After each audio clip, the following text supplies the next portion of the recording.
Kapag daw bawal ay masarap gawin. Pero handa ka bang i-enjoy ang panandaliang sarap kung ang kapalit naman ay pangmatagalang pagsisisi? Dear Papa Dudut, minsan may parte sa buhay natin na gusto nating ibaon na lamang sa limot. Lalo na kapag hindi maganda ang dulot nito sa ating pakiramdam at alaala. Papa Dudut, itago niyo na lamang po ako sa pangalang Oscar. 37 years old na ako at nakatira dito sa Parañaque. Ayoko talagang magpakilala sa tunay kong pangalan dahil medyo sensitibo ang kwentong ibabahagi ko sa ngayon. Nasigurado akong kaiinisan ng ating mga kabarangay. Papa Dudut, sisimulan ko ang kwento ko sa relasyon namin ng asawa kong si Carol. Nagkakilala kami sa isang mall kung saan ay nagtatrabaho ako bilang isang sales promodizer at siya naman ay napadaan para bumili ng school supplies na gagamitin niya para sa kanyang trabaho. Isa kasi siyang teacher, Papa Dudut. At nagkataon pa na pinsan siya ng isang katrabaho ko na naging tulay para magkakilala kaming dalawa. Pakiramdam ko nga noon ay na love at first sight ako sa kanya. Kaya humingi ako ng tulong sa katrabaho ko na ilakad ako kay Carol. Binigay niya ang cellphone number ni Carol sa akin at nang unang beses na tinawagan ko siya at nagpakilala ako na si Oscar na katrabaho ng pinsan niya ay hindi niya naman ako sinungitan. Nagkakwentuhan kami at nagkasundo na muling magkita. Hanggang sa maging close na nga kaming dalawa at tuluyan nang nagkaroon ng relasyon. Papa Dudut, 3 taon na kaming magkarelasyon ni Carol nang mag-apply ako ng trabaho sa abroad. Ayaw sana ni Carol dahil natatakot siya na baka hindi na siya balikan o kaya ay magkaroon ako ng ibang babae doon. Kaya para patunayan na mahal ko talaga siya at mapanatag na rin ang loob niya, ay pinakasalan ko na siya, Papa Dudut. Nasa tamang edad naman kami at hindi natutol ang aming mga magulang. Kaya nagpakasal na kami at tumira muna kami sa isang apartment habang naghihintay ng alis ko. Natanggap din kasi ako kaagad sa ina-applyan ko na agency. At may kalahating taon pa kaming nagsama bilang mag-asawa ni Carol bago ako tuluyang umalis papunta ng Middle East para magtrabaho bilang isang sales merchandiser. Papa Dudut, mahirap at malungkot talaga ang magtrabaho sa abroad. Lalo na at malayo ako sa mga mahal ko sa buhay. Tapos wala pang 1 taong kaming nagsasama bilang mag-asawa ni Carol. Pero nagpakatatag ako dahil gusto ko talaga na mabigyan ng maayos na buhay ang asawa ko. Wala namang kaming naging problema ni Carol pagdating sa relasyon namin dahil consistent ang communication namin sa isa't isa. Yan ang dumire-diretso ang renewal ng kontrata ko sa abroad ay hindi na nga namin namalayan na halos 10 taon na pala akong nagtatrabaho sa Middle East. Doon na ako nag-decide na umuwi ng Pilipinas dahil may sapat na rin naman kaming ipon ng asawa ko. Gusto ko na rin kasi na magsimula kami ni Carol na bumuo ng totoong pamilya.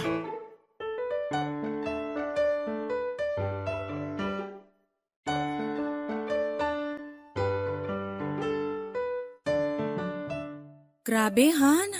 Nakakapagod talaga maglipat ng bahay, no? May ilang gamit pa nga tayong natira sa labas pero mamaya na siguro yun. Magpahinga na muna tayo sandali dito sa sala. Eto nagtimpla na ako ng juice at bumili na rin ako ng tinapay para sa merienda natin. Ayun, salamat Han.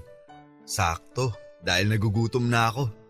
Pero alam mo, tama ka sa sinabi mo.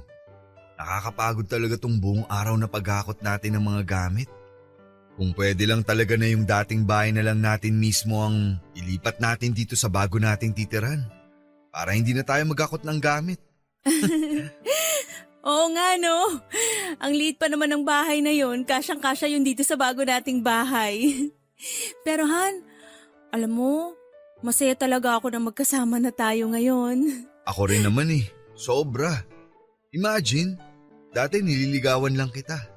Tapos nang maging mag-asawa na tayo, umalis naman kaagad ako at nagtrabaho sa malayo ng halos 10 taon. Ay, Han, salamat ha. Bakit ikaw ang magpapasalamat? Ikaw nga ang nagpundar ng halos lahat ng to. Yung sinusweldo ko nun sa pagtuturo halos napupunta lang sa pagmamasteral ko. Kaya pera mo halos lahat ang naging dahilan para mabili natin ang bahay na to. Pera nating dalawa. Kasi kung hindi ka naman pumayag na umalis ako para magtrabaho sa Middle East, hindi natin kaagad magagawa ang lahat ng to. Alam ko naman na ayaw din talaga ng mga magulang mo na umalis ako. Ikaw lang ang nag-convince sa kanila na pumayag. Kakakasal lang kasi natin noon tapos iiwan mo kagad ako. Magagalit talaga ang mga magulang ko sa'yo. Pero naiintindihan ka naman nila eh. Kaya nga salamat sa tiwala na ipinabaon at ibinigay mo sa akin. Lalo na sa mga plano ko na para sa ating dalawa. Tiwala na kahit kailan hindi mo sinira. Hindi kaya biro yung magkalayo tayo sa isa't isa sa napakahabang panahon. At hindi na ulit mangyayari yun. Hindi na ulit kita iiwanan. Talaga? Oo. Hindi na ako babalik sa Middle East. Sigurado ka? Pero anong gagawin mo dito sa Pilipinas? Alam ko namang hindi ka sanay na walang trabaho. May natira pang pera sa naipon natin, di ba? Oo, meron pa. Medyo malaki pa nga yun eh. Sinadya ko yun para sa van na bibilin ko. Plano ko na mag-drive ng van para sa mga bakasyonista. Para kahit paano, kumikita pa rin ako. Oo nga no. Ang galing talaga ng plano mo, Han. Pero hindi pa yun tapos.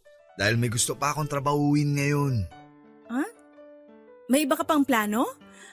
Ano pa yon? Bakit parang ang dami mo namang gustong gawin?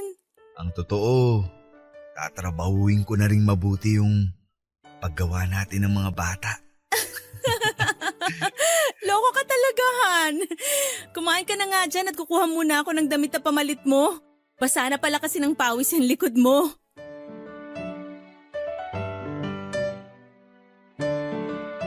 Papadudot gamit nga ang naipon namin ni Carol ay nakabili kami ng isang row house na ngayon ay tinitirhan naming mag-asawa.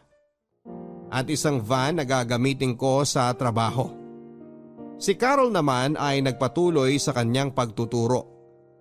Papadudot pakaramdam ko noon ay wala na akong mahihiling pa dahil maayos na talaga ang buhay namin ng asawa ko. Pero habang tumatagal ang pagsasama namin, ay doon ko naramdaman na parang may kulang pa. At saka ko lang na-realize na iba pa rin talaga ang bahay kapag may kasamang bata. Alam ko na mas magiging masaya kaming mag-asawa kung bibiyayaan kami ng isang anak. Pero papadudot hindi naman kami nagmamadali ni Carol. Lalo na at ngayon lamang ulit kami nagkasama bilang mag-asawa pagkatapos ng maraming taon. Isa pa ay pareho naman kaming nagpa-check up noon at ang sabi ng doktor ay walang may diferensya sa aming dalawa. Perfect timing lang daw ang kailangan at makakabuo din kami ng anak ng asawa ko. Papadudot mag-iisang taon na kami ni Carol sa tinitirhan namin nang makilala namin ang bagong lipat sa katabing bahay namin. Ang mag-live-in partner na sina Jack at Bella. Mabait din silang dalawa at nagdala pa nga ng pagkain si Bella sa bahay para makipagkilala sa amin ni Carol. Makwento si Bella at totoong maganda, papadudot. Maputi ang kutis niya, bilugan ang kanyang mga mata. Mahaba ang buhok at balingkinita ng kanyang pangangatawan. Malaki nga ang pagkakahawig niya sa napakagandang kapuso star na si Kim Domingo. At sa ilang minuto nilang pagkukwentuhan ng asawa ko, sa tapat ng bahay habang naglilinis ako ng sasakyan, ay narinig ko na magtatatlong taon na silang magkarelasyon ni Jack at nangungupahan lang sila sa katabing bahay namin.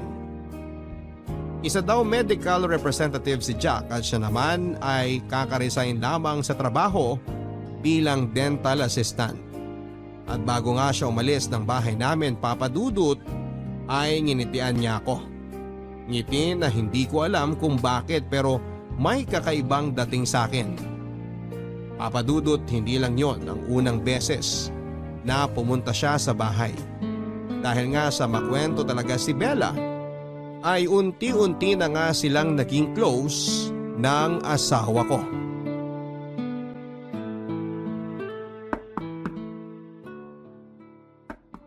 Sandali lang.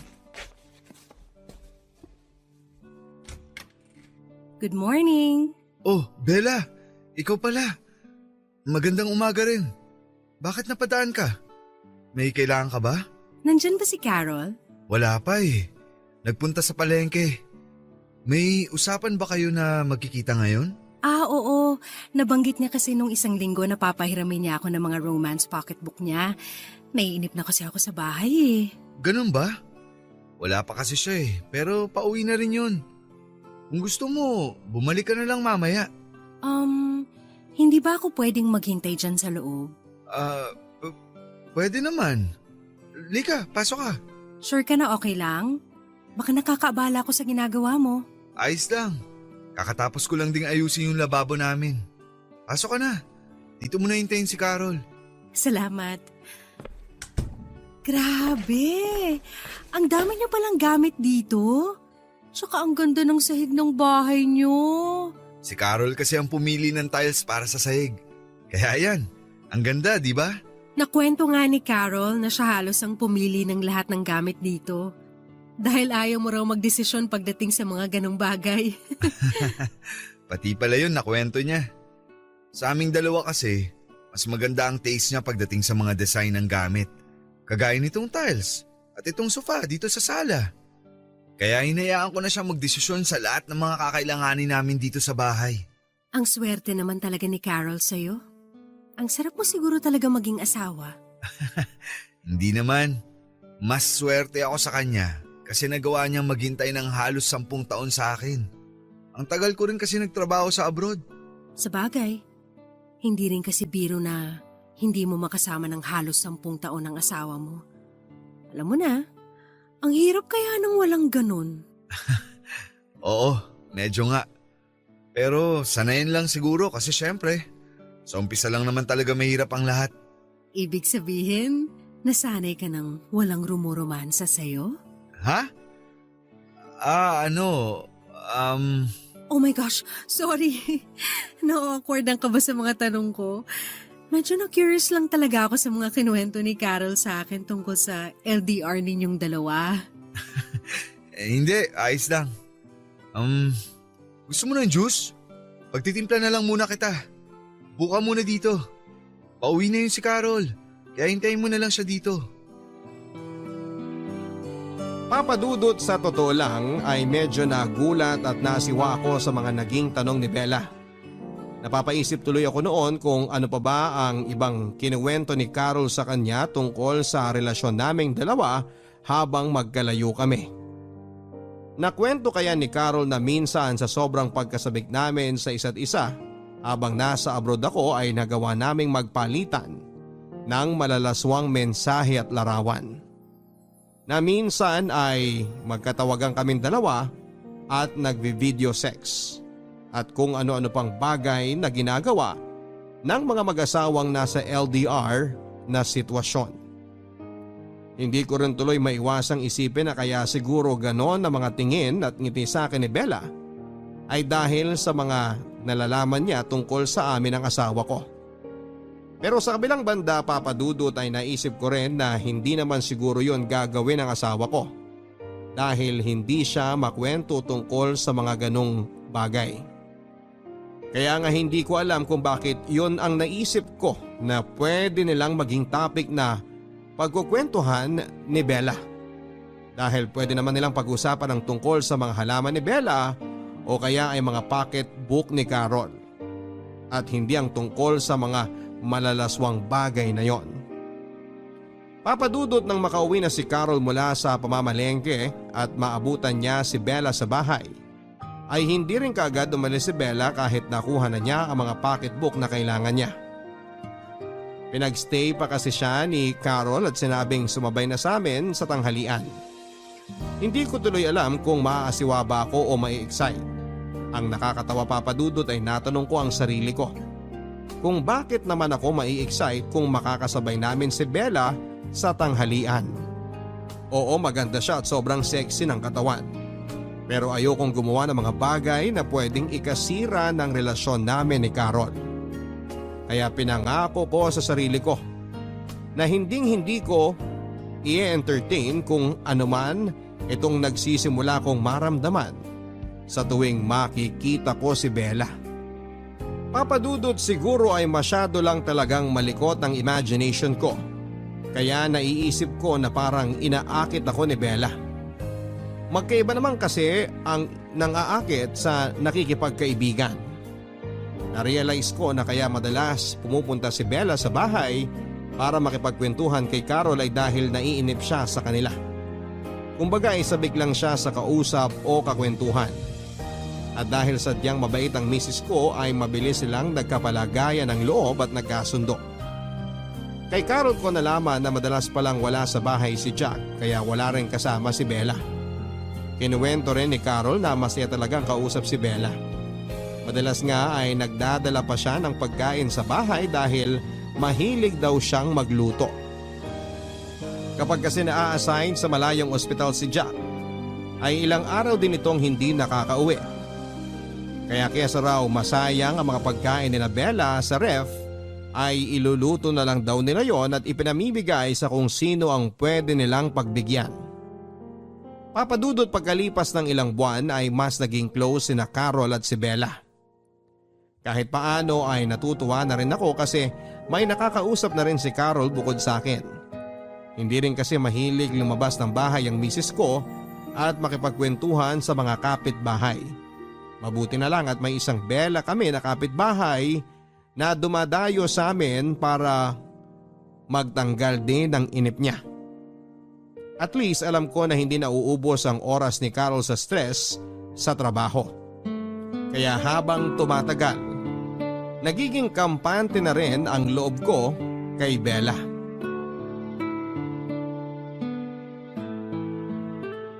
Sana gising na si Bella para matapos ko kaagad ayusin ang gripo sa banyo nila. Sandali lang. Ay, Oscar, ikaw pala. Bakit ang aga mong kumatok? Biniling kasi sa akin ni Carol kanina.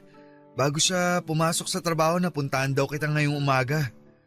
Nag-text ka raw sa kanya na sira ang gripo niyo sa banyo. Kaya gusto mo sanang ipaayos sa akin. Ay, oo nga pala. Lika, pasok ka. Okay lang ba? Siyempre naman. Pasensya ka na kung nakatapis lang ako. Maliligo na sana ako pero ayun, sira nga yung gripo sa banyo namin. Maaga rin kasing umalis si Jack kanina kaya hindi ko na paayos. Halika, pasok ka na. Sigurado ka na okay lang ha? Oo nga, halika na. Nag-almusal ka na ba? Gusto mo magkape muna? Ayos lang ako. Tapos na ako magkape bago umalis ang asawa ko kanina. San pala ang banyo nyo? Yang pintong yan. Silipin ko na yung gripo ha. Okay, sige.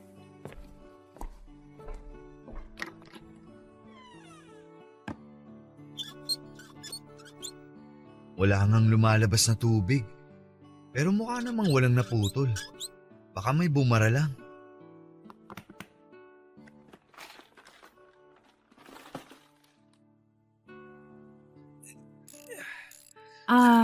Oscar? Pasensya na pala kayo kagabi ha. Para saan? Wala ba kayong kahit anong narinig? Kagabi lang kasi ulit nakauwi dito si Jack. Kaya ayun, medyo maingay kami sa paghaharutan namin. Wala naman kami narinig ni Carol. Ganun ba? Mabuti naman. Akala ko narinig ninyo yung mga ingay namin ni Jack kagabi. Ayos lang. Normal lang naman yun sa mag-asawa. Ibig sabihin, gusto mo rin ng maingay? Hindi. Ang ibig ko sabihin, Joke lang. Si Jack kasi madalas wala talagang pakialam sa mga kapitbahay namin. Ayos lang sa kanya kahit naririnig o nakikita ng ibang tao ang mga ginagawa namin. Ang weird, no? May ganung tao talaga. O yan, ayos na tong gripo nyo. Ayan! Makakaligo na rin ako. Salamat, Oscar. Oo nga pala, kainin mo na muna tong brownies na ginawa ko kanina. Dapat almusal to ni Jack kaya lang ang aga niyang umalis. Hindi na. Alis na rin ako para makaligo ka na. Okay lang yun. Pwede naman akong maligo habang kumakain ka dito. Pakisara mo na lang ang pinto kapag lalabas ka na. O sige, papasok na ako dito sa banyo.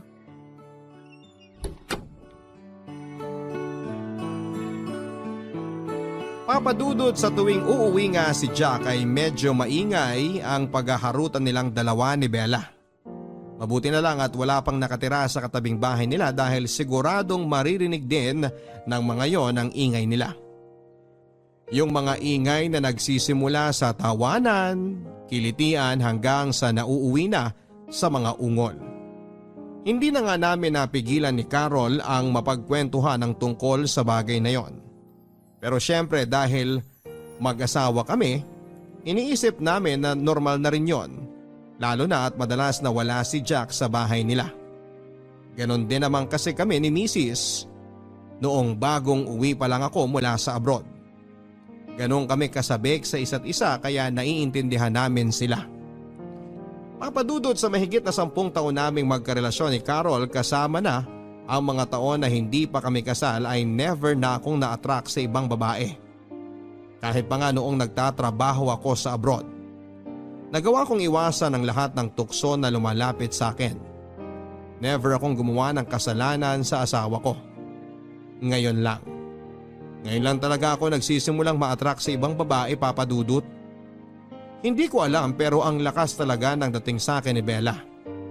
Minsan nga kapag naririnig ko ang paghaharutan nila ni Jack, hindi ko mapigilan ang sarili ko na ma-imagine kung anong itsura ni Bella habang ginagawa nila ang bagay na yon.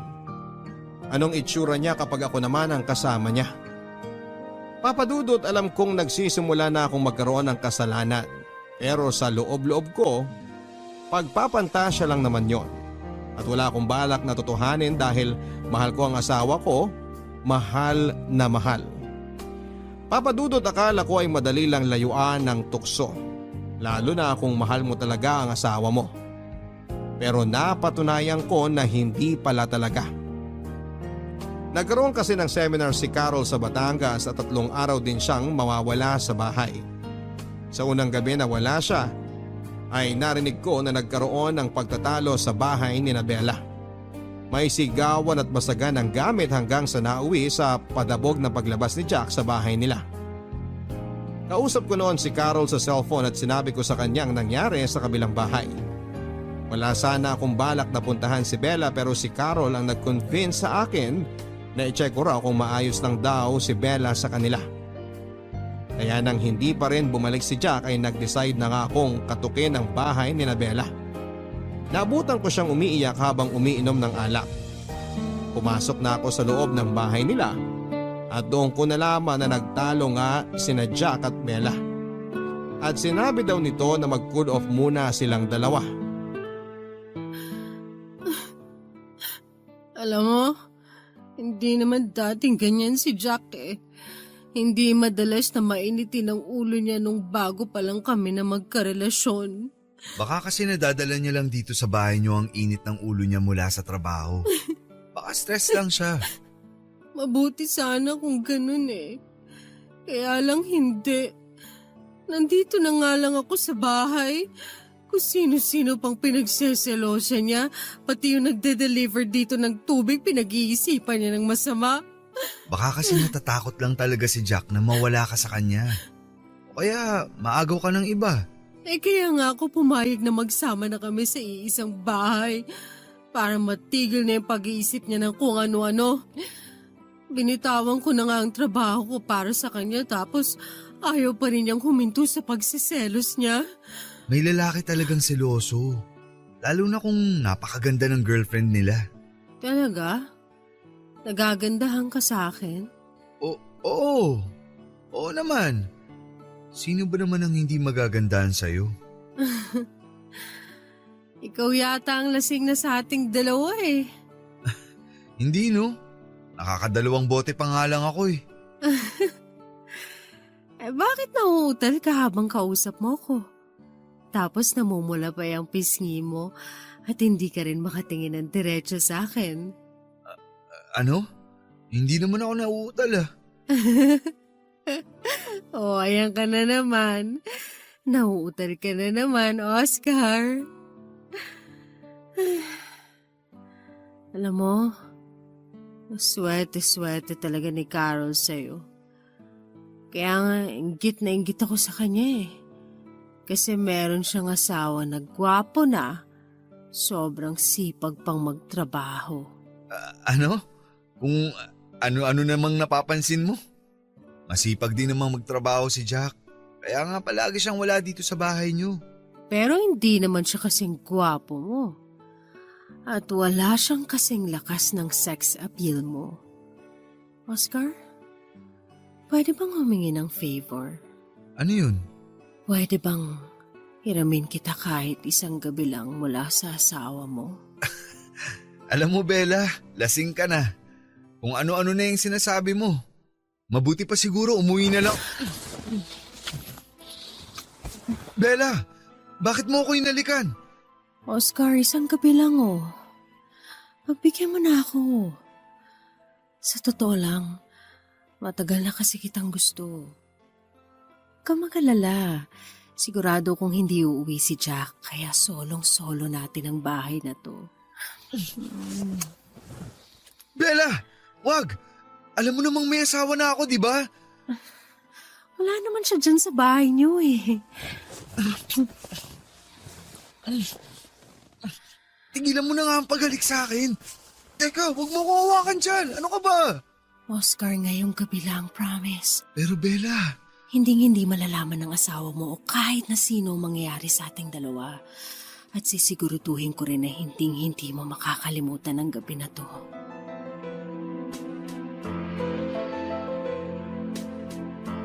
Papadudod sa maniwala kayo at sa hindi ay pinilit kong pigilan ang sarili ko na hindi matukso sa ginawa ni Bella sa akin. Pinilit kong kalasin ang mga yakap niya at iwasan ang mga halik niya sa labi ko. Nakailang iwas ako sa kanya pero dala na rin siguro ng alak ay tuluyan na akong bumigay sa ginawa niyang pangaakit sa akin. Hanggang sa pinagsaluhan na nga namin ang mainit na gabi sa loob ng bahay niya. Wala eh. Sa kanya na nanggaling na sobrang lakas daw ng sex appeal ko. Papadudot kaya kahit na alam niya na may asawa na ako ay hindi rin daw niya mapigilan ang sarili niya na magpapansin sa akin. Dahil matagal na raw talaga niya akong gusto kahit pa may sari-sarili kaming karelasyon. Papadudot yun na nga ang kauna-unahang pagkakataon na nagkasala ako sa asawa ko. At aaminin ko na sobrang nag-enjoy ako na kasama si Bella sa buong gabi. Hindi kasi ako makapaniwala na yung babaeng pinagpapantasyahan ko lang ay nagawa ko ng makuha sa wakas. Oo, mahal ko ang asawa ko. Mahal na mahal. Pero hindi naman natin minsan maiiwasan na magkagusto sa iba, hindi ba? Kumaga sa ulam kahit gaano natin yon kapaborito, maghahanap at maghahanap pa rin tayo ng pangtanggal umay. At sa sitwasyon ko ngayon, si Bella ang naging appetizer ng buhay ko. Papadudot sa 3 araw na seminar ni Carol sa Batangas ay 3 araw din kaming gumawa ng kasalanan ni Bella. Nagkulong kami sa bahay nila buong maghapon at sinigurado ko na walang makakakita sa akin sa paglabas ko mula doon. Sinabi rin kasi ni Bella na may dala palang gamit si Jack nang umalis ito kaya sigurado daw siya na ilang araw din itong hindi uuwi. Kapag nagtatalo daw kasi silang dalawa ay palaging nagpapalipas ng init ng ulo sa ibang bahay si Jack. At kahit na hindi ako sigurado na hindi talaga uuwi si Jack sa mga araw na yon, ay nagpadala pa rin ako sa tukso. At kapag kausap ko naman si Carol sa cellphone ay tahimik lang si Bella para hindi kami mahuli na magkasama. Kaya in-enjoy ko ang bawat araw na magkasalo kami sa kama ni Bella hanggang sa pareho ng nanlambot ang aming mga katawan sa pagod. Papadudot, nang makabalik na si Carol mula sa seminar ay doon ako sobrang inatake ng pagkakonsensya. Ilang beses kong tinanong ang sarili ko kung paano at bakit ko ba nagawa ang bagay na yon. Si Bella naman ay hindi rin muna pumunta sa bahay kagaya ng naging usapan namin kapag umuwi na si Carol. Papadudot sa sobrang guilty ko ay dinaang ko na lang ang lahat sa pag-aasikaso kay Carol. Mula sa paghahanda ng mga gamit niya pampasok sa trabaho, mga pagkain na kakainin niya hanggang sa babaunin niya at kung ano-ano pa. Naging sobrang malambing din ako sa kanya at minsan nga ay natatawa na lang siya. At kung minsan nga ay medyo nawiwirduhan sa ginagawa ko.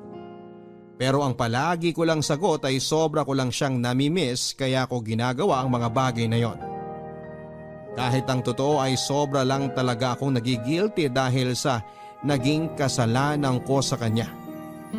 Kaya nangako ako sa sarili ko na hindi ko na ulit uulitin pa ang ginawa namin ni Bella.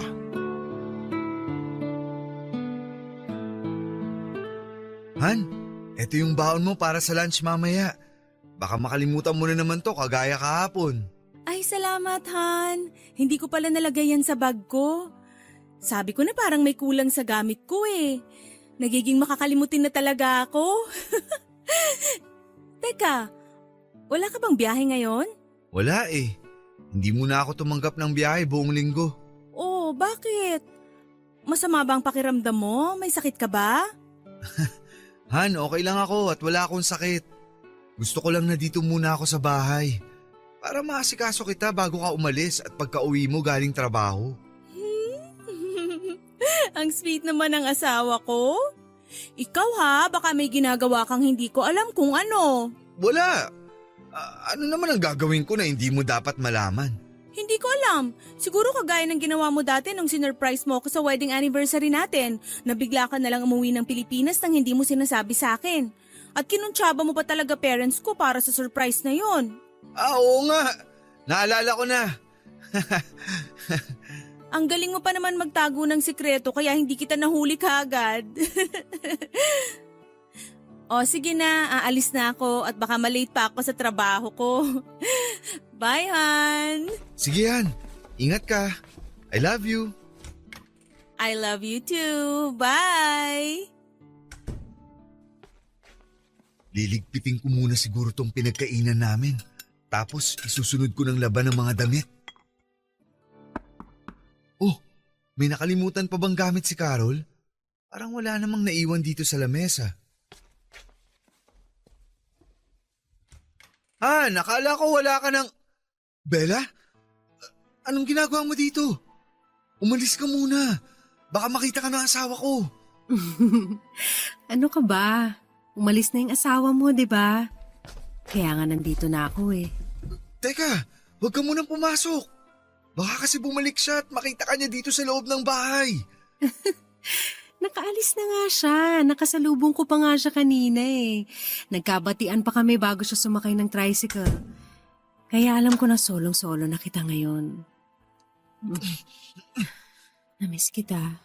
Bella, huwag kasi muna ngayon. Baka bumalik ang asawa ko.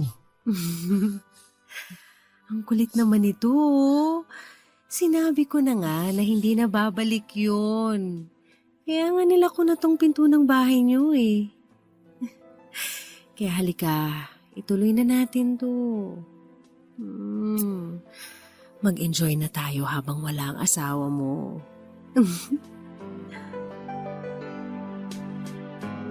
Papadudot akala ko kapag kasama ko na si Carol ay madali ko nang maiiwasan ng tukso pero hindi pala. Dahil nang umagang yon ay bumigay na naman ako. Nagpadala na naman ako sa tukso at naging marupok ako, Papadudot. Muli na naman naming pinagsaluhan ni Bella ang masarap na nakaw na sandali sa loob pa mismo ng bahay namin ni Carol. Buong maghapon kaming gumawa ng kasalanan. At bago siya lumabas ay sinigurado ko na walang ibang tao na pwedeng makakita sa kanya. Papadudot, oo, inaamin ko na nag-enjoy talaga ako sa ginawa naming yon ni Bella. Pero takot na takot ako na malaman ito lahat ni Carol. Ayoko magtalo kami at mawala sa akin ang asawa ko. Hindi ko alam kung kakayanin ko kapag nangyari yon. Pero nasundan pa ng nasundan ang mga nangyari sa amin ni Bella kapag wala ang asawa ko sa bahay. Minsan nga kahit nasa bahay pa si Carol ay magkukunwaring magdadala lang ng pagkain si Bella. pero pasimple na siyang humahalik sa akin kapag hindi nakatingin si Carol. Papadudot na hinto ang ginagawa naming mga nakaw na sandali ni Bella nang umuwi na si Jack sa kanila. Hindi na rin kumatok pang muli si Bella sa bahay namin at nalaman ko kay Carol na nagkaayos na ang dalawa.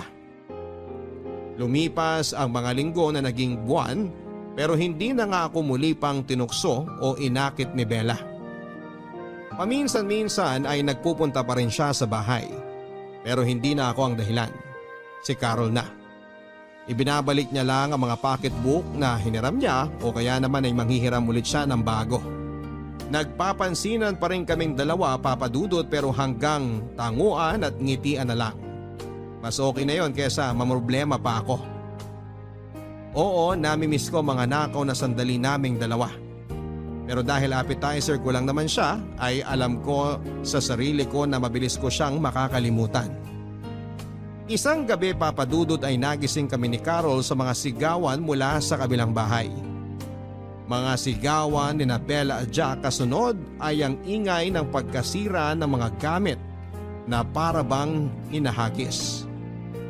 May 10 minuto lang yon na nangyari bago muling tumahimik ang kabilang bahay. Kagaya ng dati ay ayoko na sanang pumunta doon at makialam pero si Carol ang nag-convince sa akin na i-check ko raw ang kapitbahay namin.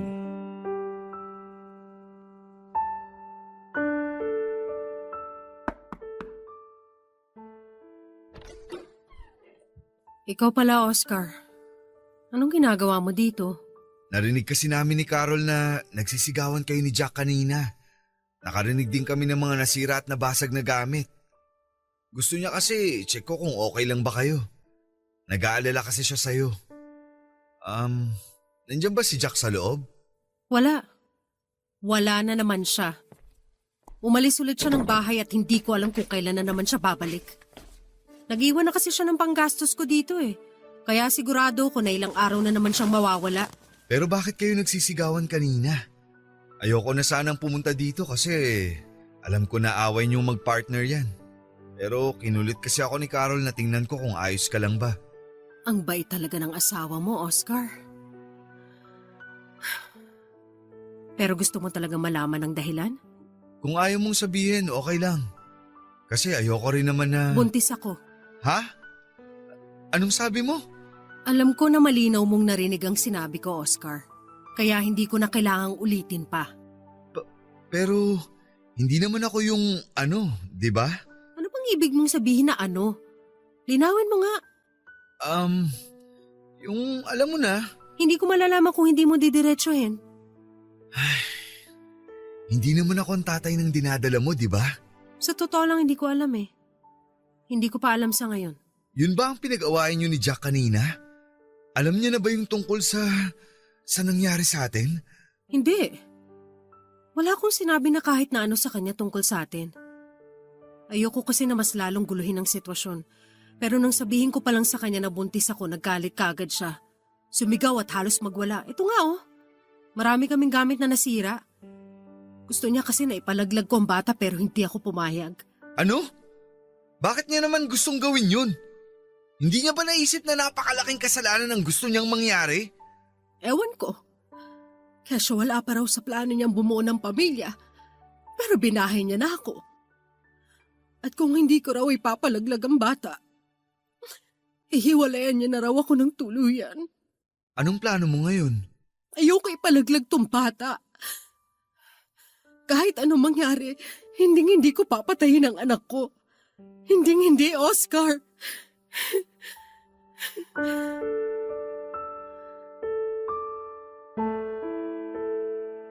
Papadudot, pagkatapos naming mag-usap ni Bella ay naging sobrang magulo rin ang isipan ko. Pero syempre hindi ko yon pinakita sa asawa ko. Nang tanungin niya ako kung ano raw ba ang nangyari sa bahay ni Bella, ay sinabi ko sa kanya na away mag-asawa lang ang dahilan ng kanilang mga sigawan. Wala akong binanggit sa gustong mangyari ni Jack o sa ipinagbubuntis ni Bella. Papadudot, may bahagi ng sarili ko na kinakabahan. Kahit na hindi sinabi ng diretsyo ni Bella, ay alam ko na malaki ang posibilidad na ako ang tatay ng batang ipinagbubuntis niya. Mahigit 3 buwan na rin kasi ang nakakalipas mula ng huling beses na may mangyari sa aming dalawa. At yon ang mas ikinababahala ko. Ngayon palang Papa Dudut ay hindi ko na alam kung ano ba ang dapat kong gawin kung sakaling magkatotoo ang hinala ko. Paano nga kung nabuntis ko si Bella? Dapat ko bang ipaalam sa asawa ko? Pero anong magiging plano ni Bella kapag napatunayan niya na ako ang tatay ng baby niya? Ipapaako niya kaya sa akin ang bata? Handa naman ako sa responsibilidad Papa Dudut pero hindi ako handa na iwanan ng asawa ko kapag nagkataon. Ayokong mawala sa akin si Carol. Kaya Papa Dudut hindi ko pa man nakukumpirma ang katotohanan. Natatakot na ako kaagad na kamuhian ako ng asawa ko. Papa Dudut, ilang araw pa ang lumipas pero hindi ko napansin na umuwi si Jack sa bahay nila. Si Bella naman ay hindi na rin pumupunta sa bahay namin kahit para makipagkwentuhan lang kay Carol. Hindi ko tuloy maiwasan ang mag-alala sa kanya dahil palaging sarado ang bahay nila. Ayoko naman na ako ang kumatok doon para kumustahin siya dahil pilit ko na ngang inilalayo ang sarili ko mula sa kanya. Gusto ko na kasing kalimutan talaga kung ano man ang namagitan sa aming dalawa. Ang sabi naman ni Carol Papa Dudut ay nagkaka-text naman daw sila ni Bella at ayos lang daw ito. Pinag-iisipan na rin daw nito na umuwi ng probinsya. Ako naman ang napaisip Papa Dudut kung sakali na anak ko nga ang dinadala ni Bella tapos ay uuwi siya ng probinsya nila. May chance pa kaya na makita at makilala ko ang anak ko. Papa Dudut, ayoko sanang isipin ang possibility na anak ko talaga ang dinadala ni Bella. Pero hindi ko mapigilan ang sarili ko. Yun din kasi ang matagal na naming gusto ni Carol, ang magkaroon ng sariling anak. Pero hindi ko naman na-imagine na darating ako sa point na sa ibang babae pa pala ako magkakaanak.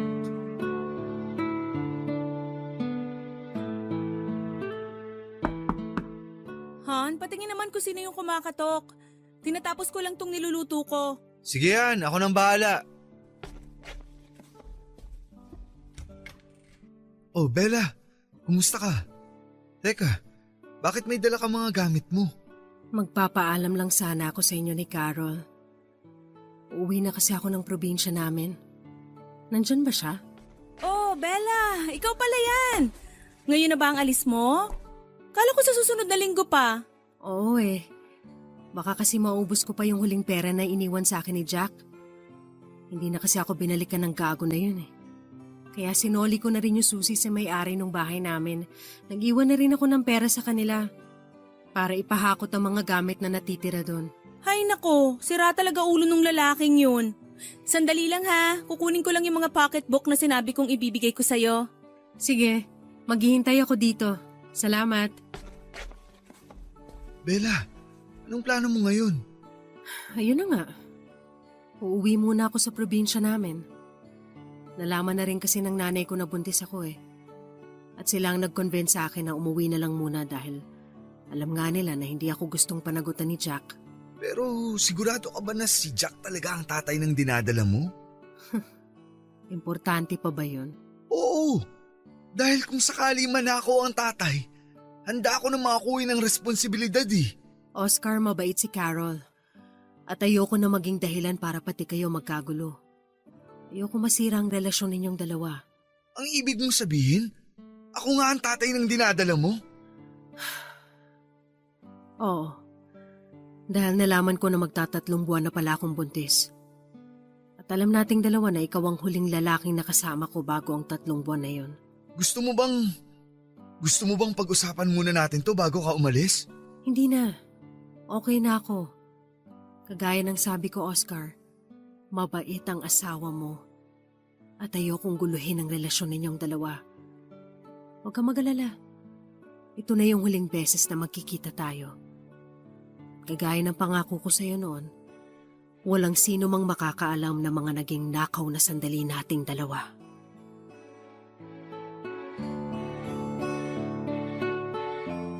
Papa Dudut, gustong gusto ko nang pigilan si Bella sa pag-alis niya at pag-uwi ng probinsya. gusto ko rin sanang kunin ang address niya pero pinigilan ko na lang ang sarili ko.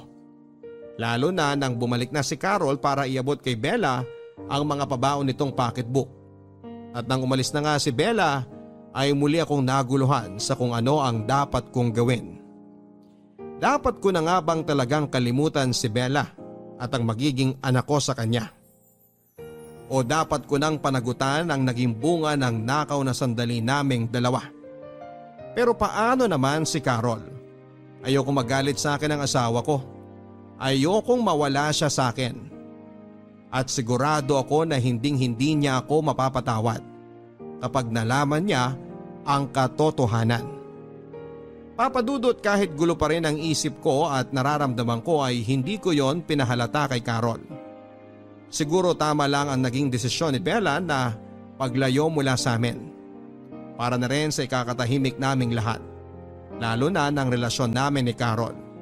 Kaya muli kong pinangako sa sarili ko na yun na ang huling beses na iisipin ko si Bella at gagawin ko ang lahat para makabawi sa asawa ko.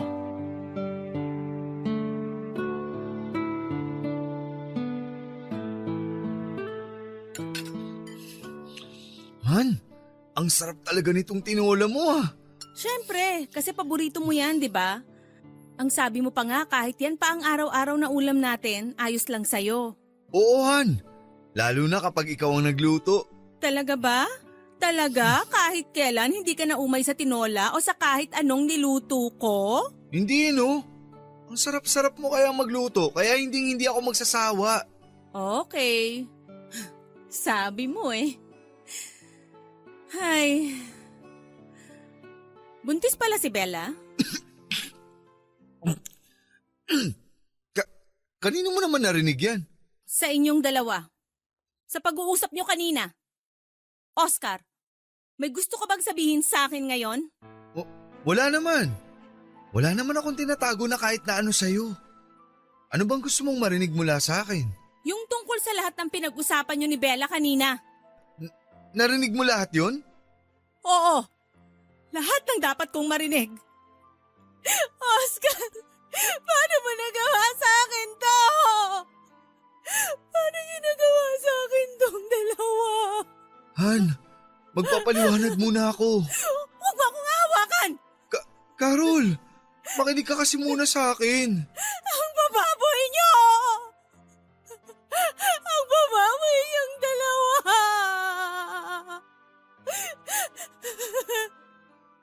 Alam mo, mabuti na nga lang at napigilan ko ang sarili ko kanina habang kausap ko si Bella. Mabuti na lang naawa ako sa kanya at sa batang dinadala niya kaya hindi ko siya kinaladkad. Ang higpit pa nga ng yakap ko sa kanya eh. Ang tamis pa ng ngiti ko sa kanya. Kahit na ang totoo. Gustong-gusto ko na kayong saksakin pareho! Carol, sorry talaga. Hindi ko naman ginusto to. Hindi ko sinasadya na magkasala sa'yo. Natukso lang ako. Gago ka pala talaga eh! Natukso ka ba sa ibang babae kahit magkasama tayo sa isang bahay? Paano ka ba niya tinukso? Nagubad ba siya dyan sa labas ng bahay natin? Ginagawa ba niya sa'yo yung mga bagay na ayaw kong gawin dahil hindi ko kaya? Saan ba ako nagkulang? Sabihin mo!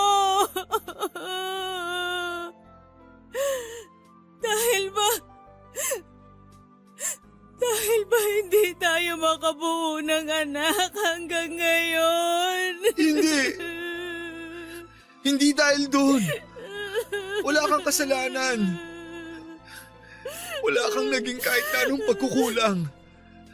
Naging mahina lang talaga ako. Siguro hindi lang ito ang unang beses na ginawa mo to, ano? Aminin mo nga sa akin. Nakailang babae ka sa abroad. ko lang magloko. Carol, ano ba yung iniisip mo? Iningatan ko ang tiwala na pinabaon mo sa akin nung umalis ako ng Pilipinas hanggang sa makabalik ako. Ngayon lang talaga ako nagkamali. Please, patawarin mo ako. Pinagsisisihan ko na ang lahat. Alin sa lahat ang pinagsisisihan mo, Oscar? Yung niloko mo ako? O yung nagkaanak ka sa ibang babae? Alam mo, sa tuwing iniisip ko na si Bella pa talaga yung naging babae mo, hindi ko mapigilang isipin na kung ilang beses niyo ba ginawa ang bagay na yon. Kung saang parte ba ng bahay na to niyo ginawa yung kababuyan yung dalawa. Inaamin ko naman na nagkamali talaga ako. At gagawin ko ang lahat para mapatawad mo lang ako. Carol, please. Ayusin natin to. Bigyan mo pa ako kahit isang pagkakataon na lang. Para saan pa? Para lokohin mo ako uli? Carol. Para magkaanak ka uli sa ibang babae? Hindi! Hindi kita mapapatawad kahit kailan, Oscar! Kaya tapusin na natin lahat ngayong gabi at aalis na rin ako sa bahay na to. Dahil hindi ko na kaya magstay pa na matagal sa lugar na to na sobrang binaboy niyong dalawa ni Bella! Papa Dudut, hindi ko alam kung paanong paliwanag at pagmamakaawa pa ang gagawin ko kay Carol para lamang patawarin niya ako. Narinig niya pala ang naging pag-uusap namin ni Bella tungkol sa pagkumpirma nito na ako nga ang tatay ng dinadala nitong baby. Ni hindi ko man lang nahalata ang biglang pagbabago ng mood ni Carol nang umalis na si Bella at ang buong akala ko ay nalulungkot lamang siya. Yun pala ay may kinikimkim na siyang sakit dahil sa nalaman niya. Papa Dudut, sobra ako nagsisisi dahil sa kasalanang nagawa ko sa asawa ko. Hindi ko lubos maisip kung bakit ba ako nagpadala sa tukso. Bakit hinayaan ko na maging marupok ang sarili ko? Kahit alam ko na mahal ako ng asawa ko, sa umpisa pa lang ay dapat ay hindi ko na in-entertain pa ang kung anumang pagnanasang nararamdaman ko kay Bella noon. Dapat mas inayos ko na lang ang sarili ko at ang relasyon namin ni Carol. Para hindi na lumalim pa ang kung anumang nararamdaman ko para kay Bella. At kung hindi rin ako kaagad natalo ng tukso, siguro ay nagawa ko pa sanang layuan si Bella at iwasan ang nakaw na sandaling inoffer niya sa akin. Papa Dudut, wala na po ako naging balita pa tungkol kay Bella dahil kagaya ng sinabi niya bago siya umalis ay puputulin niya ang lahat ng pwedeng maging communication namin. Patatahimikin niya ang buhay ko. Akala ko talaga noon ay matatahimik na kami pare-pareho sa pag-alis niya. Pero hindi pa rin pala. Dahil nawala na ang asawa ko sa akin. Nawala pa ang chance na makilala ko ang magiging anak ko. Papa Dudut, halos mag-iisang taon na kaming hindi magkasama ni Carol sa bahay pero hanggang ngayon ay patuloy pa rin ako sa panunuyo sa asawa ko. Pinangako ko kasi sa sarili ko na hindi ako titigil hanggat hindi niya ako napapatawad. Ako naman kasi talaga ang punot dulo ng pagkasira ng relasyon naming dalawa. Kaya bakit ako susuko?